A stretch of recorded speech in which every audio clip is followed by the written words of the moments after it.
I want to talk about a movie I rewatched last night that I haven't seen in a few years. I saw it originally in 2009 when it came out in the theater, and I loved it. And then I watched it again on Blu-ray when it came out, and then I watched it on television one day. And I hadn't seen it in, I want to go, I'd say 6, 7 years. But I wanted to show it to Shewind last night because she had never seen it. She's into science fiction. So I'm going to talk about District 9, the debut film from Neil Blomkamp, the South African filmmaker who made a series of short films and was hired by Peter Jackson to direct a Halo movie, $100 million Halo movie that fell through. But then he was like, "Hey, you made this short film called Alive in Joburg. Do you want to make a feature out of that for 30 million and have way to special effects?" And Blomkamp's background was in special effects, so he made the movie for 30 million. And the movie made like $115 million domestically. It made $200 million worldwide. It was also nominated for Best Picture. Now, my question was, would District 9 hold up? That was really starting to get to me. Would this movie hold up after I hadn't seen it for so many years? Because it's a weird thing. A lot of people hate that movie. For everyone I know who liked the movie, like I did when it came out, I know so many people that think that the subtext is too obvious. Which, that's a fair criticism. It wears its subtext on its sleeve about the apartheid and racism and so on. And a lot of people think that the film has a lot of the problems that were featured in Elysium and Chappie. It's just we didn't have those issues as much when District 9 first came out. Now, upon rewatching it, I have to disagree with the critics of the movie. I think District 9 still really holds up, and it doesn't have the issues that are featured in Elysium and Chappie. Because it has a big difference between those two movies, is that you actually care about the lead character, and there's emotion to that movie, and that's the biggest problem I had with Elysium. Even though Elysium's not as bad as people make it out to be, it's just kind of a B movie, and Chappie's kind of fucking horrible. And Neil Blomkamp, his biggest problem, he's just become repetitive. He keeps making the same movie.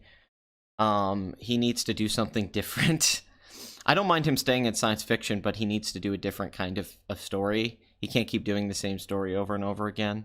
I'm worried RoboCop's going to be him repeating, because RoboCop was clearly an influence on District 9.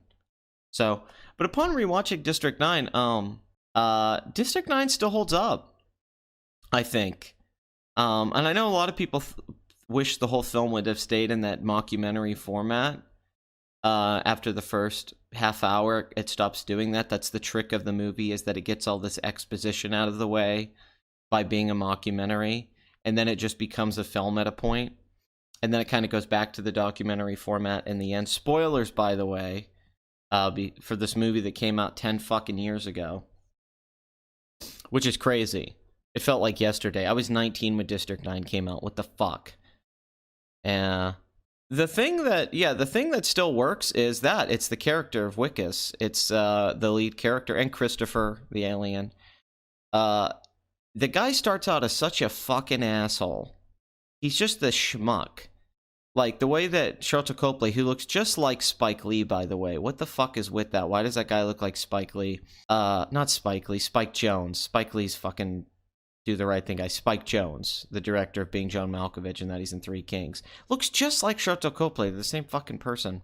He starts off, there's that abortion sequence early on, where he just fucking kills the baby aliens, and then they sets him on fire, and he's like, "You hear that pop? That pop's great," you know? And he's just like, whatever, and he only gets a job through nepotism, that he's, married to the head guy's daughter.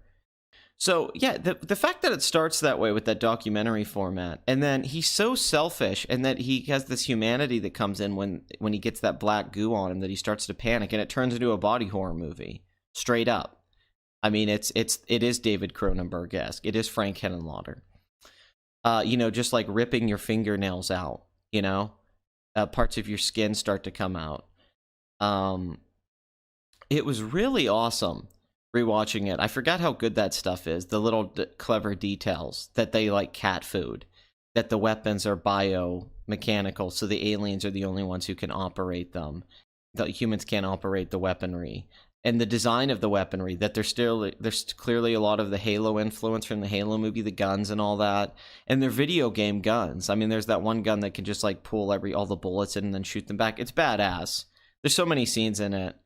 So District 9, yeah, he's a dick, you know, and he's a dick, you know, and then he reacts very, I think realistically, when this thing starts happening to him. He does anything he can to get back to the life he wants. He does whatever he can. And, you know, the fact that Christopher tells him, like, hey, I can cure you, but it's going to take 3 years. And then he just keeps fucking him over. You know, he knocks him out with the wooden board and takes the mothership. The whole movie's great because it builds to a third act of emotion. And not just action. I think it's an emotional third act. Because really, what else are you going to do? It's about the military, or they're going to come get this guy.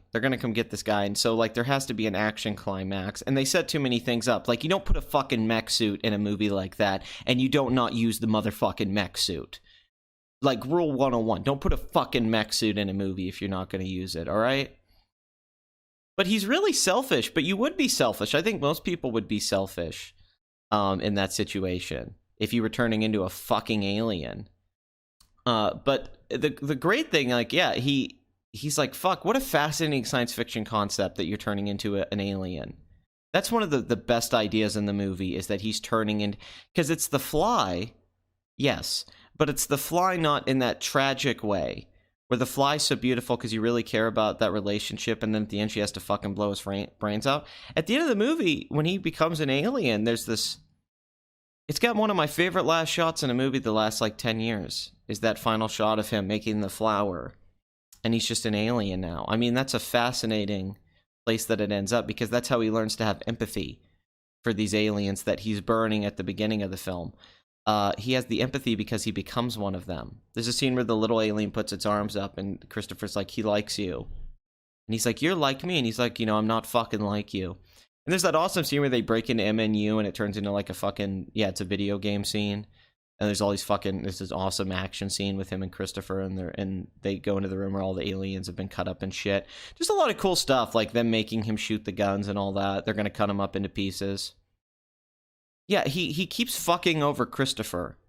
He takes the ship, he knocks him out, he gets in the mech suit, you're about to get a badass action scene, and then he tells Christopher, he's like, hey, you can have the fucking prawn, just let me go. And that evil bad guy, 80s bad guy's like, run the fuck away, you coward. So then, you know, the guy runs off, he's gonna leave Christopher behind and all that. And then there's that moment in the movie where he stops, and the mothership, which has been hovering throughout the whole film. Great idea, too, because when you establish the documentary aesthetics in the first half hour, you can keep the cinematography in that handheld style and keep the film looking a little dirty. So that way the CGI looks better because of it. It's a very clever trick that Blomkamp does with that film. And I don't think he's ever going to really be able to get away with it again. Is it makes everything. But there's that moment where he's like, he can't go home. He has to accept he can't go home to his wife, which is all he really wants. But he can get this guy home with his son. He gets that he can get this guy home. But he can't go back home, and he has to kind of accept that. And he's gone through all this shit. He's been tortured. He cut his own fucking finger off. He's at I mean, basically he's at the end of a story, you know? He can't keep running. There's really nothing he can do. And then he looks at that mothership, and he's like, this guy can go home. I can get this guy home. That's a great little thing. That's a great little character arc and a great little moment. So then when he runs back, so then he turns around and he says, you know, don't make me go through all this for nothing. You know, I'm going to get you back home. I'm going to get you to your boy. Come with me. And then we get this fucking awesome action scene. I mean, he shoots the fucking pig at a guy. He shoots a pig at a guy. Come on. He just blows people up. And Christopher gets back. The ship goes up. The mothership, it flies off. It's awesome.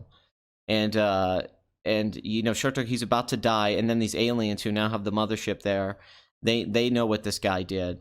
And then they kill the bad guy. And then it's like, this is the last footage of this guy. We don't know where he's at. And then they go back to the documentary format. You know, because then they're showing us this isn't the whole movie is really, the trick of it is we're going to start showing you the documentary footage because this is a documentary about this guy, but then we're going to show you what actually happened, not what's been said, that he fucked aliens and all that. And then we're going to go back to the documentary at the end of the movie to wrap everything up. It's just really, it really works. That shot of him looking up at the spaceship as it goes up and he's smiling, and one of his eyes is the alien eye, is the prawn eye, and the one eye is the human eye. One eye is the past, one eye is the future. That's just great cinema. It really is. It's really powerful. So fuck the subtext and the preachiness and the things that people don't like about it, because that's all fair. District 9 is just a piece of storytelling that a character, that he starts off not really caring about these things, even though he shows humanity. He doesn't want to kill these things, but he also is just trying to get ahead. He wants to be successful. He wants to make money. He wants to get his father-in-law to like him. And then slowly starts to care about these things, finding out how fucked up it is. He doesn't want to kill the prawn. He doesn't want to kill anything. That when they make him shoot that prawn, he doesn't like that what they're doing with the bodies of the prawns. And then at the end, he just wants to get this guy home because he can't go home. You can never go home, as they say. And just that it combines the aesthetics of video games and anime, that he's in a mech suit fighting all these guys, but there's an emotional investment and a character arc, and that the alien does, and that it leaves so many questions. Is Christopher going to come back, and is it going to be an alien invasion film? Is Christopher ever coming back? Did he just escape? Did he just leave this guy here to be fucked, who's probably going to be in District 10 now? All of that's great, because there's a lot of questions brought up in District 9, and a lot of them get really specific answers, but the questions that are left in the movie and the things that we still wonder about is just kind of adds to the genius of what it is. And just that last shot, her with the flower, and then he's just an alien now. That's a great little science fiction thing. At the end, he becomes another species, and he's existing at it, but he still has these memories and these feelings of the past. He still is who he is. And they don't need to explain the technology behind it, and specifically how it works. That he has to suffer to become a good person, that the suffering is important to his character, and that he plays this role, this guy who just gets involved with this, becomes the guy that's involved with, like, the most significant moment of history since the aliens arrived, is the mothership leaving. Really liked it. Still held up. Honestly, played better this viewing than it had for me probably the second and third time I watched District 9. This probably played the best for me since I first saw it in the theater 10 years ago, when I just loved it. But I just really felt emotional at the end when that ship leaves, and when he's looking at it. And really tight movie, really tight screenplay, well made, well paced. And yeah, maybe it does become too much of an action movie and leave a lot of its more science fiction elements behind, and some of its intelligence. As far as I'm concerned, 10 years later, it's still good. It still holds up. It's still Blomkamp's like one really good movie. And it's upsetting that he hasn't been able to evolve those aesthetics and ideas into greater works. He's one of the modern disappointments for filmmakers, because District 9 is a really good debut. There's a lot of things that are problems with it you kind of forgive, because it's like, well, it's his first movie. It's the first time he made narrative feature, so he'll get better. And he just got worse and worse. So that's unfortunately, I guess it was just serendipitous.